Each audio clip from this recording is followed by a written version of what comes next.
Катастрофа российского флота. Z-блогер устроил истерику у стен Государственной Думы и поделился шокирующими подробностями. Мосты взлетают на воздух, высадка десанта становится все реальнее. Казахстан ударил по больному месту России. Астана сменила сторону. Токаев начал работать в тандеме с Мадяром. Зеленский отступил. Протесты заставили президента передумать. Кремль начал зачистку. Провоенных блогеров сажают одного за другим. Старый друг Лаврова идет под суд. Министру грозит тюрьма за госизмену. Об этих и других событиях к вечеру пятницы, 17 июля. Вечер пятницы – время отдыха, но перед этим все самое важное за день. В эфире «Нехта». Я Олесь Корниенко. А вам спасибо, что с нами. Начинаем. Ой, блядь.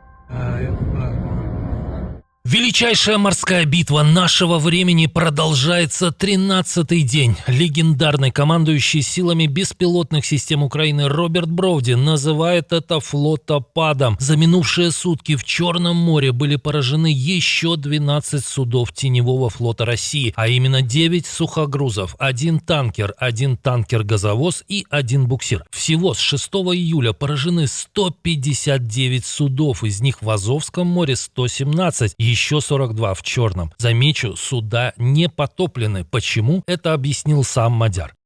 Цель – необратимый паралич логистики нефти, топлива и грузов, перевозимых в обход санкций. Каждое самоходное плавсредство превратить в дрейфующую по морю баржу, слепую и глухую. Цель не в том, чтобы загрязнить акваторию нефтяными пятнами, поэтому никаких пробоин.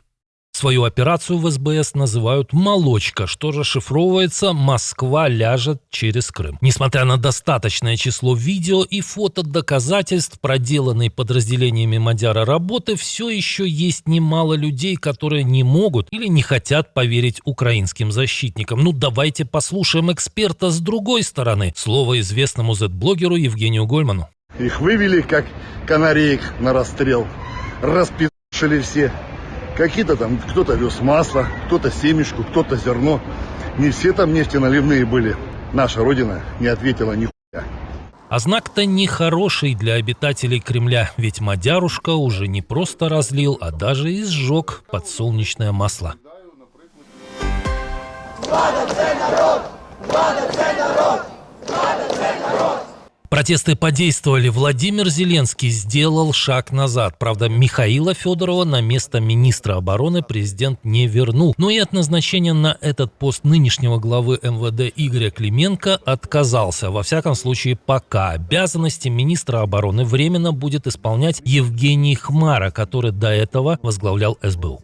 Хмара отвечал за дальнобойные операции Службы безопасности Украины. Мы договорились, что Хмара будет контролировать и дальнобойные операции сил обороны. Это приоритет.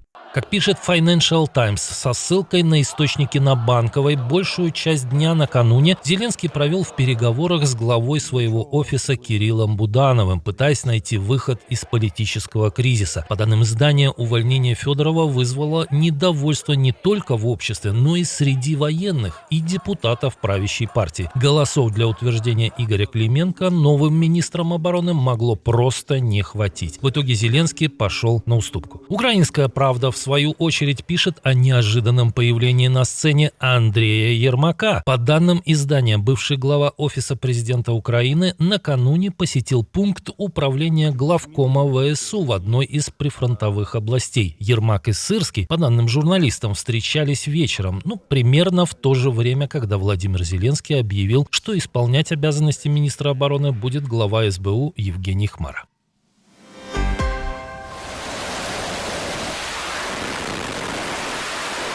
Очень важные события произошли сегодня и на американо-иранском фронте. Тут началась качественно новая фаза. Центральное командование Вооруженных сил США сообщило об очередной волне ударов по десяткам военных объектов, включая системы ПВО, пункты берегового наблюдения, логистическую инфраструктуру и военно-морские средства. Но самое главное, были повреждены мосты, линии электропередачи и железнодорожный узел в районе Бандар-Аббаса. А именно там находится база корпуса стражей исламской революции. Сообщается о 7 погибших и 9 раненых.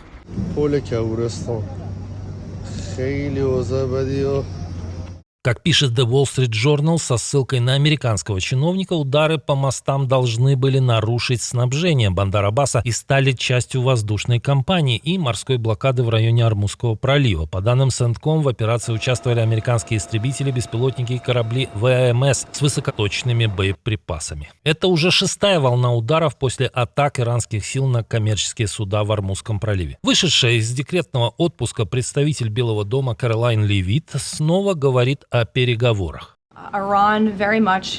Иран продолжает вести переговоры с Соединенными Штатами Америки и выражает желание заключить с нами сделку, поскольку получает болезненные и сокрушительные удары наших вооруженных сил. Но Wall Street Journal сообщает, что Трамп склоняется к расширению военной операции. Среди обсуждаемых вариантов называются новые авиаудары, а также возможная отправка войск на острова вблизи Ормузского пролива. Выражаясь народным языком, просто кинули. Детище Путина трещит по швам. В Евразийский экономический союз Кремль сумел загнать несколько бывших советских республик. Этот союз должен был стать аналогом ЕС. Свобода движения товаров, капиталов, рабочей силы и т.д. и т.п. На деле каждый играет в свои игры. Вот и сегодня Казахстан объявил о закрытии своего рынка, в том числе для стран ЕАЭС. Речь идет о запрете импорта пшеницы. Временном, на полгода. Но де-факто мера коснется только одного партнера Астаны – Москвы.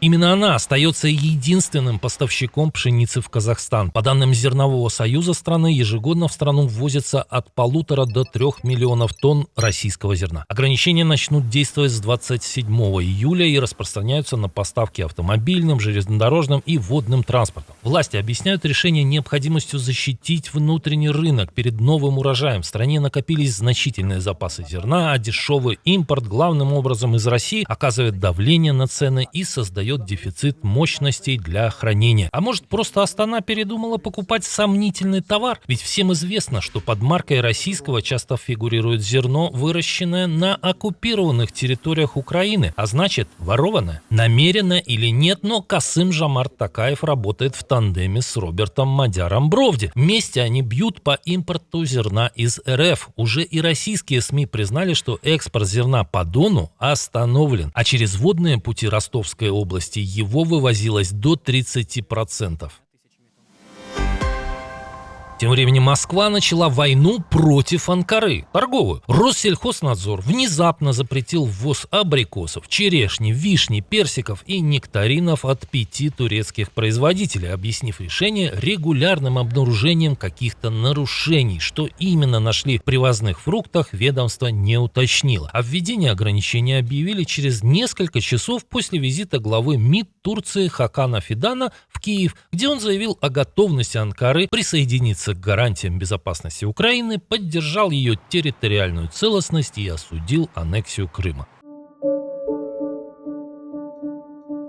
Анкара поддержала Киев, а Москва сразу опускает шлагбаум перед турецкими фруктами. Как говорит один персонаж, совпадение? Украинские дроны этой ночью жгли не только российский флот. Под удар попала Керчь. По данным мониторингового ресурса «Крымский ветер», после серии взрывов возникли пожары в районе железнодорожного вокзала неподалеку от Крымского моста. Сообщается, что могли загореться склады, нефтебаза Керчь, железнодорожные эшелоны, а также электроподстанция.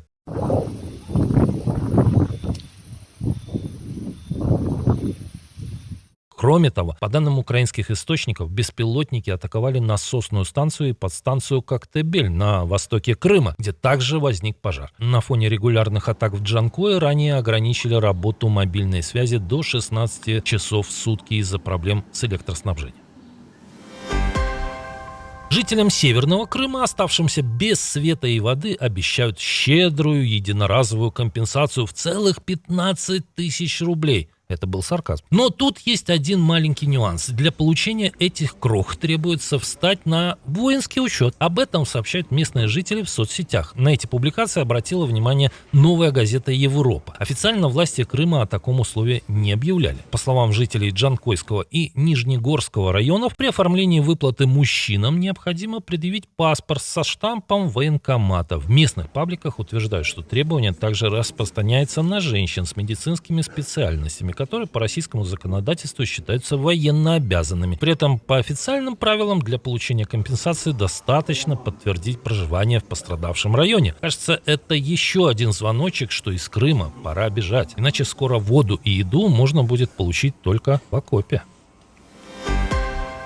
Старый подручный Москвы может расстаться со свободой. В Венгрии начали расследование против бывшего главы МИДа Петера Сиярта по подозрению в государственной измене. Об этом заявил премьер-министр Петер Мадьяр. По его словам, в деле фигурируют секретные документы МИД и других ведомств, поэтому подробности пока не раскрываются. Поводом стали опубликованные журналистами записи разговоров Сиярта с Сергеем Лавровым и другими российскими чиновниками. По данным расследования целого ряда изданий, венгерские власти при Викторе Орбане систематически продвигали в Евросоюзе интересы Кремля, добиваясь смягчения санкций против России и усиления давления на Украину. После этих публикаций Сиярта признал контакты с российской стороной, а ЕС ограничил доступ Венгрии к части закрытых обсуждений из-за опасений утечки информации Москве. На днях стало известно, что бывший подручный Лаврова и соратник Орбана решил отказаться от мандата депутата парламента и пойти работать на китайский концерн. В самой России продолжается настоящая охота на ставших неугодными провоенных блогеров. Тут снова задержали Илью Ремесло, который ранее не раз публично критиковал Владимира Путина. Мы должны, по моему мнению, бороться с путинизмом как с явлением. Как сообщает ТАСС со ссылкой на силовиков, блогера взяли в Санкт-Петербурге и доставили в Москву. Персонажу, который некогда преследовал Навального, шьют уголовное дело о фейках про российскую армию, а это до 10 лет заключения. В марте Ремеслов опубликовал пост, в котором раскритиковал большие потери на войне, ущерб российской экономике, ограничение свободы интернета и СМИ, а также длительное пребывание Путина у власти. На следующий день блогера поместили в психиатрическую клинику. По словам самого Ремесло, в больницу его доставили при участии полиции. После выхода из лечебницы он не одумался. Я не считаю Владимира Путина и других людей, которые ответственны за начало войны, своими. Ранее в июле за решетку попали другие коллеги Ремесла по ремеслу. Военблогер Егор Гузенко, писавший под псевдонимом 13-й, и сейчас находится под арестом. Владимир Владимирович, мы устали жить в страхе. Ну а вот Александр Лунин, обещавший повторить поход Пригожина на Москву после 11 суток в заключении, все понял. Путина больше не критикует, а старые посты с многомиллионными просмотрами удалил. Я дошел до туда, докуда смог. И донес это тому, кому нужно. Спасибо, что досмотрели до конца. До встречи утром.